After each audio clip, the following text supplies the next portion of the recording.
നമസ്കാരം, ഞാൻ മനോജ് നെടിയാക്കൽ. പുതിയൊരു വീഡിയോയിലേക്ക് എല്ലാവർക്കും സ്വാഗതം. ചിരട്ടയ്ക്കിപ്പോൾ വൻ ഡിമാൻഡ്. ചിരട്ടക്ഷാമം, ചിരട്ടയ്ക്ക് വില കുതിച്ച് കയറുന്നു. തേങ്ങയ്ക്ക് വില കുറയുമ്പോഴും ചിരട്ടയുടെ വില കുറയുന്നില്ല. നേരത്തെ തേങ്ങയ്ക്ക് വിലയുണ്ടായിരുന്ന സമയത്തും ചിരട്ടയ്ക്ക് വില കുറവായിരുന്നു.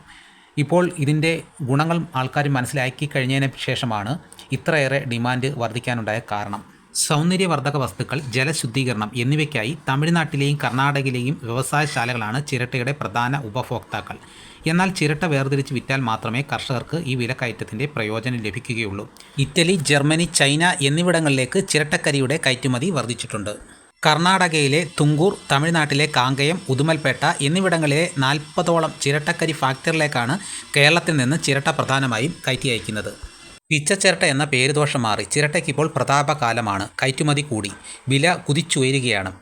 അപ്പോൾ തേങ്ങയ്ക്കിപ്പോൾ വില കുറവാണ്, 40ലും താഴ്ന്നിരിക്കുകയാണ്. ഇപ്പോൾ ചിരട്ടയുടെ വില 50ന് മേലോട്ട് പോകുമെന്നാണ് പറയപ്പെടുന്നത്. ഇപ്പോൾ നിലവിലെ വിലയെന്ന് പറയുന്നത് 35 രൂപ മുതൽ 40 രൂപ വരെയും വില ലഭിക്കുന്നുണ്ട്. ചിരട്ടയെ അന്വേഷിച്ച് വാഹനവുമായി ഇപ്പോൾ ഗ്രാമങ്ങൾ തോറും ആളുകൾ എത്തുന്ന സ്ഥിതിയാണ്.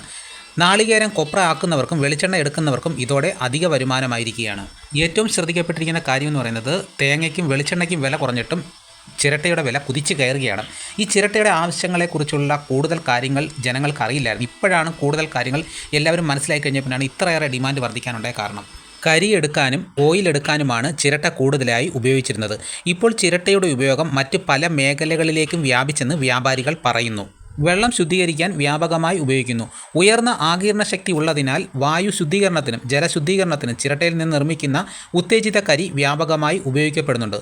പ്രധാനമായും ഏഷ്യയിലും മിഡിൽ ഈസ്റ്റിലും പ്യൂരിഫയർ നിർമ്മാതാക്കൾ ചിരട്ടക്കരിയെയാണ് കൂടുതൽ ആശ്രയിക്കുന്നത്. ചിരട്ടക്കരി കൂടുതൽ സമയം കത്തി നിൽക്കും എന്നതും അമിതമായി പുക പുറപ്പെടുവിക്കില്ല എന്നതും കൂടുതൽ ചൂട് നൽകുന്നു എന്നതും മറ്റ് ഇന്ധനങ്ങളെ അപേക്ഷിച്ച് വ്യവസായങ്ങളിൽ ചിരട്ടക്കരിയുടെ പ്രാധാന്യം വർദ്ധിപ്പിച്ചു. ഇതിനു പുറമെ സുസ്ഥിരതയ്ക്ക് പ്രാധാന്യം ഏറിയതുമൂലം ചിരട്ടയിൽ നിന്ന് നിർമ്മിക്കപ്പെടുന്ന സ്പൂണുകൾ, ബൗളുകൾ, ജ്വല്ലറികൾ എന്നിവയ്ക്കും ആഗോളതലത്തിൽ പ്രചാരം വർദ്ധിച്ചതും ചിരട്ട കയറ്റുമതി വർദ്ധിക്കുന്നതിൻ്റെ കാരണങ്ങളിൽ ഒന്നാണ്. ഇനി വിൽക്കാനായി കിലോ കണക്കിന് ചിരട്ടകൾ ഇല്ലാത്ത സാഹചര്യമാണെങ്കിലും അവ വെറുതെ കളയേണ്ടതില്ല. വ്യത്യസ്ത വീട്ടാവശ്യങ്ങൾക്കായി ചിരട്ട ഉപയോഗിക്കാം. ഉദാഹരണത്തിന് കിണറ്റിലെ ജലം ശുദ്ധീകരിക്കാൻ 1-2 ചിരട്ട കത്തിച്ച് കിണറ്റിലിടാം. ചിരട്ടക്കരി ഉപയോഗിച്ച് ഓട്ടുപാത്രങ്ങളും പിച്ചള പാത്രങ്ങളും തേച്ച് കഴുകിയാൽ അവ പുതുപുത്തൻ പോലെ തിളങ്ങും. വീടിനുള്ളിലെ വായു ശുദ്ധീകരിക്കാൻ തുറന്ന പാത്രത്തിൽ ചിരട്ടക്കരി സൂക്ഷിച്ചു വെക്കാം. ദുർഗന്ധങ്ങൾ വലിച്ചെടുക്കാനും കഴിവ് ഇവയ്ക്കുണ്ട്. ചിരട്ടയുടെ ഉപയോഗങ്ങൾ കൂടുതലായി മനസ്സിലാക്കിയ ജനങ്ങൾ സ്വന്തം വീട്ടിലെ ചിരട്ട പോലും ഇപ്പോൾ വിറ്റഴിക്കുന്നില്ല. അവർ സ്വന്തമായിട്ടുള്ള ആവശ്യങ്ങൾക്കായിട്ടാണ് ഇപ്പോൾ ഉപയോഗിക്കുന്നത്. അതുകൊണ്ട് ഇപ്പോൾ ചിരട്ടയ്ക്ക് ഇപ്പോൾ വൻ ക്ഷാമമാണ് ഇപ്പോൾ നേരിട്ടിരിക്കുന്നത്.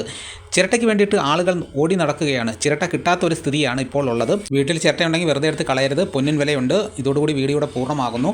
എല്ലാവരും ലൈക്ക് സപ്പോർട്ട് ചെയ്യണം. ആദ്യമായിട്ടാണ് ഈ ചാനൽ കാണുന്നതെങ്കിൽ സബ്സ്ക്രൈബ് ചെയ്യാൻ മറക്കരുത്. നിങ്ങളുടെ അഭിപ്രായങ്ങൾ കമൻറ്റായിട്ട് രേഖപ്പെടുത്തണം. ഈ വീഡിയോ എല്ലാവർക്കും ഒന്ന് ഷെയർ ചെയ്ത് കൊടുക്കണം. മറ്റൊരു വീഡിയോയുമായിട്ട് ഉടനെ എത്താം. എല്ലാവർക്കും എൻ്റെ നന്ദി.